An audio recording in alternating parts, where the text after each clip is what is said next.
tout le monde, j'espère que vous allez bien. On se retrouve chez ma mère, d'où le décor un petit peu spécial. Aujourd'hui, on va parler des choses qui me cringe. Des choses où j'ai l'impression qu'il y a des gens, ils ont pas eu le message et il faudrait peut-être justement genre spread le message afin que nous vivions tous dans un monde un petit peu plus heureux et un petit peu plus ouvert, dans un monde où on arrête de se partager ses insécurités et où on encourage l'autre à être heureux et thrive. Première chose qui me cringe, c'est les gens qui agissent comme si leur vie est parfaite. Ça peut être sur les réseaux, quand tu rencontres quelqu'un, la vulnérabilité c'est cool. Et genre moi, quand je vais rencontrer quelqu'un ou quand je vais voir quelqu'un sur les réseaux ou quoi, je vais carrément plus vibrer avec quelqu'un qui présente sa personne en mode 360 degrés et pas en mode juste à 10% en disant mais ma vie est super, j'ai la super morning routine, je m'habille super bien, moi et mon mec on est super heureux, mon chien est super bien dressé. Et c'est pas en mode genre je suis jalouse de ta petite vie parfaite, etc. Je pense que, et c'est mon avis, et je pense que mon avis est vrai, mais je pense que la vie est absolument tout le temps très très bien équilibrée et qu'il n'y a jamais de bon sans de mauvais. Et il y a un essai de Emerson, Ralph Waldo Emerson, que j'adore. Et en fait, l'essai disait que justement le bon et le mauvais étaient toujours absolument parfaitement équilibrés. Et que du coup, malheureusement et fort heureusement en fait, c'est juste impossible d'avoir une vie complètement à 100% parfaite.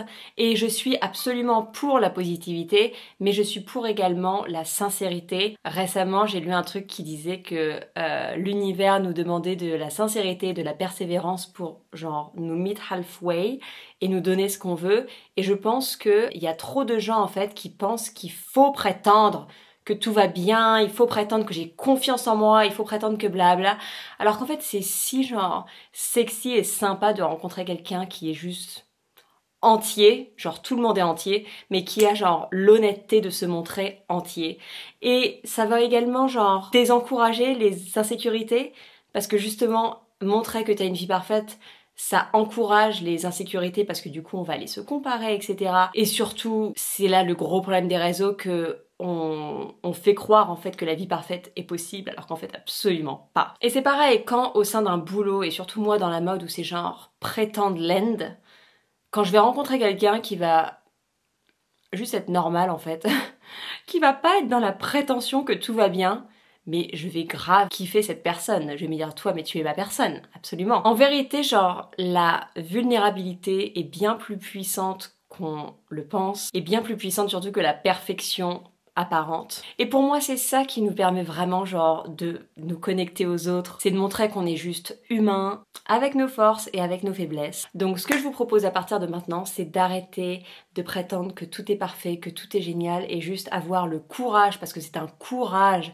de se montrer avec ses failles et avec ses malheurs autant que ses bonheurs. Je dis pas en mode montrez-vous super négatif, etc. Juste montrons-nous entiers. Révélons nos perfections, nos imperfections. Arrêtons de se voiler la face et de voiler la face au monde en fait. Je trouve ça juste tellement malsain de faire ça. Et justement, s'il se passe des trucs un petit peu chauds dans votre vie ou un petit peu négatifs, etc., partagez-le avec humour. En général, les gens ils vont plus vous aider qu'autre chose, ou alors rien que d'en parler, ça va vous faire déculpabiliser et ça va juste peut-être lever un poids, vous savez pas. Donc juste présentez-vous de façon entière, que ce soit sur les réseaux, au travail, face to face, avec vos amis.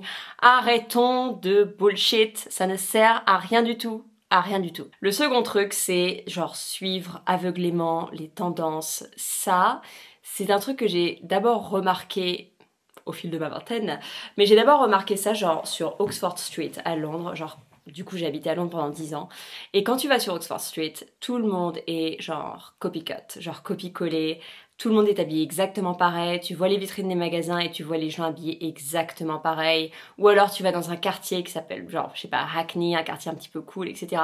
Pareil, tu vas voir tout le monde habillé pareil. Sur les réseaux, tu vas voir des meufs qui respectent les tendances à la lettre. Je suis pour le shopping, j'adore le shopping, je travaille dans la mode, je suis une styliste et en plus je poste mes tenues tout le temps sur les réseaux. Mais je suis pour la personnalité également. Et pour moi, quand on suit à la lettre des tendances et des... mais même même je parle de tendances vestimentaires, mais aussi des tendances sur les réseaux sociaux, etc. ou des tendances de beauté, etc. Genre, excusez-moi, mais quand je vois quelqu'un dans la vraie vie qui va se montrer, je sais pas, avec une, je sais pas, je pense avec une tendance genre qui est vraiment très apparente, que ce soit au niveau du look ou que ce soit, et même si je vais voir un mec, genre ça va tellement me turn off parce que je vais me dire mais en fait t'as pas de personnalité.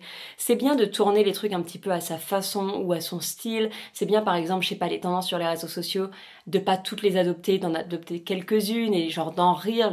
Voilà. Au niveau vestimentaire, c'est pareil. Par exemple, là, ça va être la tendance des ballerines, ok? Un truc que j'aurais jamais pensé. Les ballerines. J'ai détesté les ballerines absolument toute ma vie. C'était genre une blague avec mon pote Arnaud que les ballerines, c'était genre juste horrible. Même niveau que les sacs Longchamp ou les sacs Michael Kors.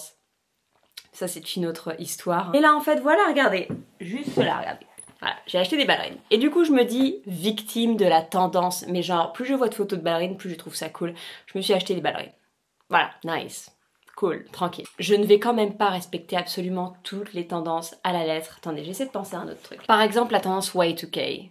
Ok, genre la tendance des années 2000, etc. Il y a plein de gens qui l'ont pris un petit peu trop au sérieux et ça devient juste triste parce qu'en fait tu te dis genre tu adaptes complètement ton style et ta personnalité à un truc qui est dans le vent au lieu de juste célébrer ton côté unique et je trouve ça juste trop dommage. J'aimerais juste que les gens ferment les yeux, se reconnectent à eux-mêmes et se disent en fait j'aimais ça quand j'étais petit donc je vais mettre ça. Ou je sais pas, l'autre fois j'ai regardé une vidéo d'une meuf qui disait genre on s'est toujours foutu de ma gueule parce que j'adorais m'attacher les cheveux et mettre un serre-tête. Et que tout le monde se foutait de sa gueule parce qu'il disait genre tes cheveux sont déjà attachés, tu n'as pas besoin de serre-tête. Et la meuf était là genre un jour j'ai vu une meuf au supermarché avec un serre-tête et les cheveux attachés. Et ça m'a validé mon envie en fait de serre-tête et du coup elle dit tous les jours maintenant je porte ça.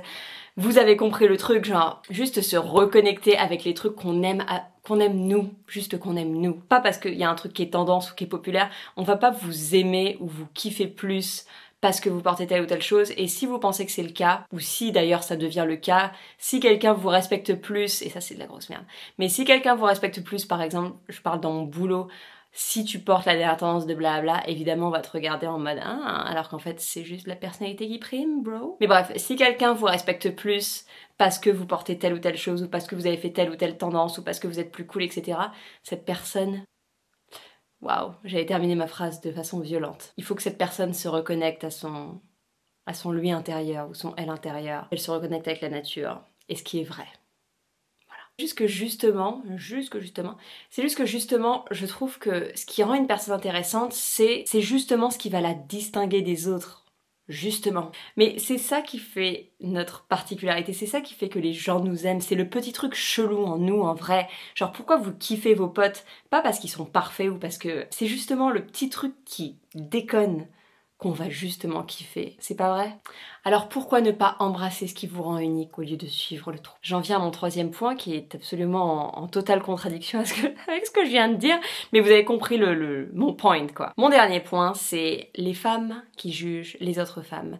Et je vais commencer par un exemple qui est assez violent et qui me prend encore genre aux tripes en fait. J'ai cette valeur que les femmes ne devraient jamais, en aucun cas, sous n'importe quel prétexte, juger une autre femme, et là je parle de la façon de s'habiller, ou ses actions, ses comportements, n'importe quoi.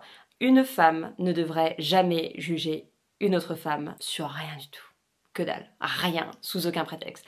Il y avait ce TikTok, et j'en ai parlé dans une de mes vidéos, mais il y avait ce TikTok où c'était Emrata qui suivait un audio, et donc l'audio ça disait genre « Don't you hate when women... » Et du coup, l'autre audio l'a coupé en disant « Non, I love when women... »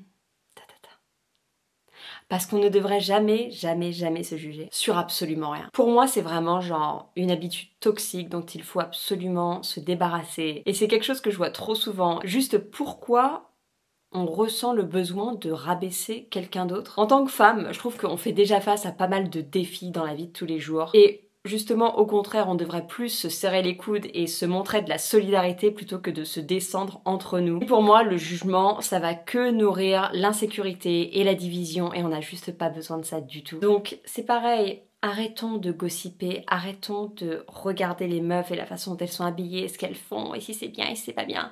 L'autre fois, j'ai quelqu'un de relativement proche qui était là genre ah, j'ai pris l'avion, alors toutes les meufs elles étaient là avec leurs lèvres refaites. Et moi j'ai dit genre, mais tu sais que moi aussi j'ai les lèvres refaites. Et ça me fait rire parce que quand quelqu'un sort ça et que je sors ça en retour, parce que les gens ils s'y attendent pas, parce qu'on dirait pas que j'ai les lèvres refaites. Et alors là les gens ils se sentent cons. Mais genre ils se sentent cons. Et ça me fait plaisir, vous voyez. Ça m'arrive une fois tous les 6 mois mais ça me fait plaisir en fait. Mais bref, je vais prendre mon exemple qui est très personnel. J'ai eu recours à la termination d'une grossesse. Et quelqu'un de proche en a parlé à quelqu'un que j'avais vu peut-être 1 ou 2 fois. Une femme, enfin une fille, si vous voulez mon avis. Et cette fille m'a rabaissée avec ses mots quand elle a appris cette nouvelle. Et pire encore, elle m'a carrément supprimé des réseaux. Et tu sais, j'étais là genre... J'ai été tellement énervée. J'étais pas énervée pour son avis, parce qu'en soi, j'en ai rien à foutre. Tu veux être coincé dans les années 1920, soit coincé dans les années 1920. Est-ce que tu penses que ça m'a fait plaisir d'avorter en fait? Non, je ne pense pas. Alors, d'où et pour qui te prends-tu pour venir me juger et surtout genre pour développer tellement de haine que tu vas aller me bloquer sur les réseaux, genre me supprimer les réseaux, genre je trouvais ça tellement... Et j'étais là genre, je veux juste en fait l'appeler et lui dire... T'as pas reçu le message en fait qu'une femme ne devrait jamais juger une autre femme, surtout sur un événement qui est aussi douloureux et personnel, ça m'a tellement saoulée. Et à la fin, ma mère m'a dit mais tu sais quoi, t'as qu'à l'appeler, elle va se sentir con. Et je me suis dit genre, je vais pas alimenter ce genre de truc, mais juste ça me prend la tête. Et c'est aussi pour ça que je fais cette vidéo, parce que s'il y a des personnes qui me suivent ou qui regardent cette vidéo qui sont encore au stade de juger les autres femmes, je vous dis les gars genre, stop, c'est si pas cool du tout. Et pas cool, hein. Non, c'est juste absolument pourri, en fait. Une fois, il y a 2 ans, j'ai hébergé une meuf, d'ailleurs, qui me suivait sur YouTube. Et cette meuf, je l'ai présentée à des collègues à moi, et en fait, le lendemain, elle a commencé à cracher sur la gueule de mes collègues. Bon, je m'en bats les couilles de mes collègues, c'était pas mes meilleurs amis du monde, mais on s'en fout, en disant que vu comment ils étaient habillés, jamais on n'aurait pu rentrer dans tel club, etc. Et genre là, je l'ai arrêtée et je lui ai dit, meuf, je lui ai dit, ça tu fais pas avec moi. Genre pas du tout, je déteste ça en fait. Je lui dis quoi, tu les juges sur leur corps, sur leur manière de s'habiller et tout. Je lui dis c'est juste pourri en fait. Genre arrête de faire ça avec moi, je déteste ça en fait. Point. Bref, c'est pas grave. C'est très grave. C'est pas grave, mais la prochaine fois que vous vous surprenez à genre gossiper ou juger une autre femme, prenez du recul, arrêtez-vous et demandez-vous pourquoi vous êtes en train de faire ça. Pourquoi est-ce que je suis en train de faire ça et justement comment je pourrais la soutenir, cette femme. Parce qu'au final, quand une femme réussit, nous réussissons toutes. Merci d'avoir regardé cette vidéo. Dites-moi par commentaire s'il y a des comportements comme ça qui vous cringe et j'espère que cette vidéo vous aura plu et je vous fais des bisous. Bye!